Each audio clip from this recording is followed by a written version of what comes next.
Buen día, apreciados estudiosos. Mi nombre es Javier Cuervo, docente de Laboratorios de Física de la Universidad Manuela Beltrán, y en el siguiente video vamos a ver cómo sumar vectores por método gráfico, en este caso el método del polígono, uno de los más usados en física. Recordemos que un vector es una representación gráfica de una cantidad física y que está conformado por tres partes fundamentales.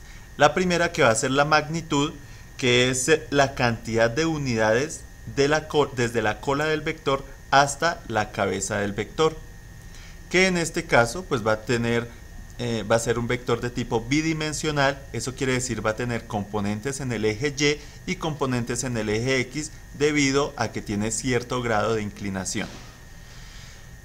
Bueno, como el objetivo principal del presente video es hacer una suma de vectores por el método gráfico, entonces vamos a considerar tres vectores. El primero, que va a ser el vector A. Acuérdense que el vector simplemente puede ser simbolizado con una negrilla o con una flechita, sin negrilla el vector, pero con una flechita en la letra mayúscula que tenemos en esta parte. Bien, en este caso vamos a utilizar como notación la letra del vector en negrilla. El vector A, que va a ser igual a 6 unidades en la dirección del eje X más 0 unidades en la dirección del eje Y. A veces les dan sin esta parte, simplemente ustedes ya saben que son 0 unidades. El vector B, que va a tener 3 unidades en el eje X y 2 unidades en el eje Y. Y el vector C, que va a tener 0 unidades en el eje X más 3 unidades en el eje Y. En este caso vamos a realizar la siguiente suma. El vector A menos 2 veces el vector B más el vector C. Bueno, entonces lo primero que tenemos que hacer es ubicar los vectores de tal forma que tengan esta cantidad de unidades en cada una de sus dimensiones. Entonces el vector A, simplemente ¿cuántas unidades tiene? Tiene 6 unidades y en X y 0 en J. Entonces vamos a dibujarlos: 6 unidades en X y 0 en J. Dense cuenta que yo estoy utilizando en este caso la cuadrícula para identificar la cantidad de unidades. Eso quiere decir que tiene desde la cola del vector 1, 2, 3, 4, 5 y 6 unidades en el eje X, y no está de ninguna forma inclinado para decir que tiene alguna unidad en el eje Y. Bueno, el vector B va a tener entonces 3 unidades en X y 2 unidades en Y, que es este vectorcito que tenemos acá. 2 unidades en el eje Y, 1 y 2, y ¿cuántas en el eje X? 1, 2 y 3 unidades en el eje X. Bien, pero este vectorcito tenemos que hacerle un tratamiento especial según la operación que tenemos acá. Recuerden que como esto es una resta, y una resta también puede ser considerado como una suma, tenemos que hacer lo siguiente: simplemente este vector B multiplicarlo por 2. Si lo multiplicamos por 2, ¿en dónde nos quedaría? Nos quedaría aproximadamente en esta partecita de acá. Aquí ya tendríamos 2 veces el vector B. Recuerden que el vector inicial era este.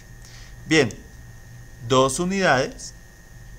Eso quiere decir que lo crecemos 2 veces, y además nos dice que lo coloquemos de forma negativa. ¿Qué significa que coloquemos de forma negativa un vector? Simplemente que el sentido nos va a cambiar. Este es el sentido inicial, y entonces el vector menos 2b va a ser este que tenemos en esta parte de acá, donde el sentido va a estar de forma contraria. Listo, entonces quitemos este primer vector y nos quedamos solo con el vector que nos pide la operación, el vector menos 2 veces b. Ahora nos piden un último vector, el vector C, que es 0 unidades en el eje X más 3 unidades en el eje Y, que va a ser este que tenemos en esta partecita de acá. 0 en X, no hay ninguna inclinación hacia el eje X, pero sí está el vector sobre el eje Y, o sea, sobre el eje vertical. Ahora, ¿cómo seguimos para hacer esta operación? Voy a darles un pequeño secreto, pues no tan secreto, sino que lo utilizan varios profesores, que simplemente es poner los vectores la cola de un vector con la cabeza del otro vector. Entonces empecemos. ¿Cuál es el primer vector que tenemos acá? El vector A, que es el que tenemos en este caso de color negro. El vector B, que sería el que tenemos de color azul, ¿cierto? Y el vector C, que es el que tenemos en este caso de color morado. Entonces, ¿qué hacemos? Cogemos el vector negrito, que es el vector A, lo ubicamos en alguna parte, dándole un punto inicial y un punto final con respecto a la cuadrícula.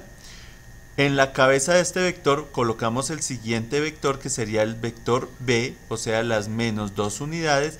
¿Desde dónde lo estoy ubicando? Dense cuenta que lo estoy ubicando desde la cabeza del anterior vector. O sea, B se ubica su cola en la cabeza del vector A.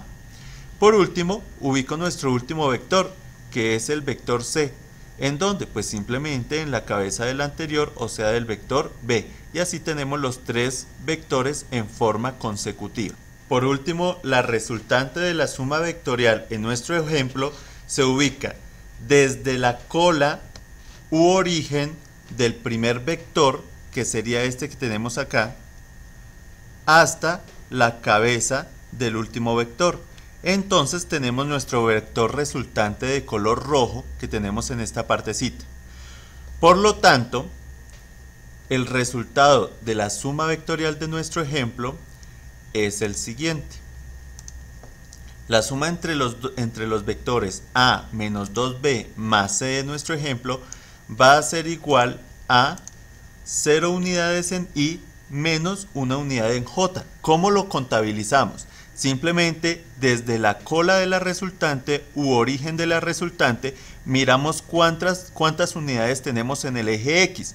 En el eje X, si se dan cuenta, no tenemos ninguna porque no está inclinado en ningún motivo hacia el eje X, pero sí está sobre el eje Y o el eje vertical. Por eso tenemos en este caso una unidad, solo una única unidad. Dijimos al principio que íbamos a tomar cada cuadrito como cada unidad en el caso de los vectores que íbamos a sumar. Por eso tenemos solo una unidad en el eje Y. Por tanto, la resultante o resultado de nuestra suma vectorial es 0 unidades en el eje X menos 1 unidad en el eje Y. ¿Por qué menos? Simplemente porque el vector está en dirección hacia abajo. Bien, no siendo más por hoy, espero que este video les sirva de mucho para poder avanzar en el proceso del aprendizaje de la suma vectorial. Recordemos que en este caso, el que vimos en el presente video, simplemente es cuando nos dan las componentes vectoriales. Existen otros casos que también se pueden hacer por el polígono, por el método del polígono, cuando nos dan la magnitud y la dirección del vector. La dirección, acuérdense que está dado por el ángulo. Gracias, es todo por hoy y hasta pronto.